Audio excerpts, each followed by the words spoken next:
Mesdames et messieurs, mon amour pour le Gabon, le rapport qui me lie à lui depuis tant d'années, m'avait amené à proposer un double projet pour le pays. Il tient en deux mots, celui de la démocratie et celui du progrès. Les deux sont liés, car le progrès est un projet collectif qui est l'affaire de tous et demande la participation de tous. J'ai ce projet au cœur, ce qui m'a amené à scrupuleusement respecter le code électoral jusqu'au bout et à n'intervenir à aucun moment sur son cours ni à chercher à influencer ceux qui étaient en charge de mener à bien ce processus électoral que j'ai voulu ouvert et transparent. La démocratie, c'est difficile. Beaucoup s'y attellent depuis des centaines d'années et y travaillent encore. La démocratie est exigeante. La démocratie s'accommode mal des attitudes d'hier. La démocratie s'accorde mal des succès autoproclamés. Des groupuscules formés à la destruction, la démocratie s'accorde mal de la prise d'assaut d'un parlement et de la télévision nationale. La démocratie, c'est difficile. Mais la démocratie vaut la peine de lui consacrer sa vie et j'ai décidé de lui consacrer la mienne.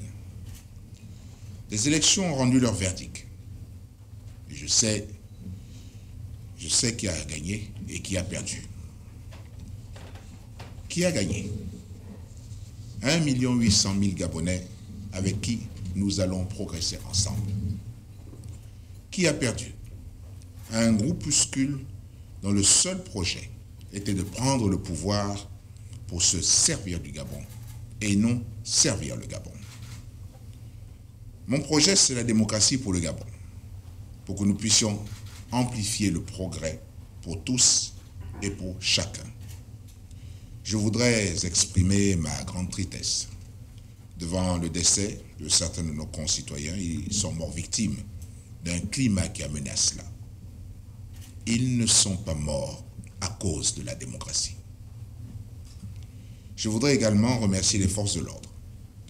Elles font un travail tellement difficile en faisant tout pour éviter le pire, respecter l'intégrité de ceux qui leur font face et qui n'ont pas les mêmes préventions. Et ils risquent beaucoup. Qu'ils soient remerciés. La démocratie tient aussi grâce à eux. Dans toutes les villes, dans tous les villages, le progrès doit et va se remettre en route et nous devons tous y consacrer notre énergie, nous unir autour de sa recherche. C'est là le seul projet qui vaille. Ne perdons pas de temps. Toutes les décisions pour garantir la sécurité dans le pays sont et seront prises parce que c'est le futur du Gabon dont il s'agit. Et ce futur, nous allons l'écrire ensemble. Que Dieu bénisse le Gabon, je vous remercie.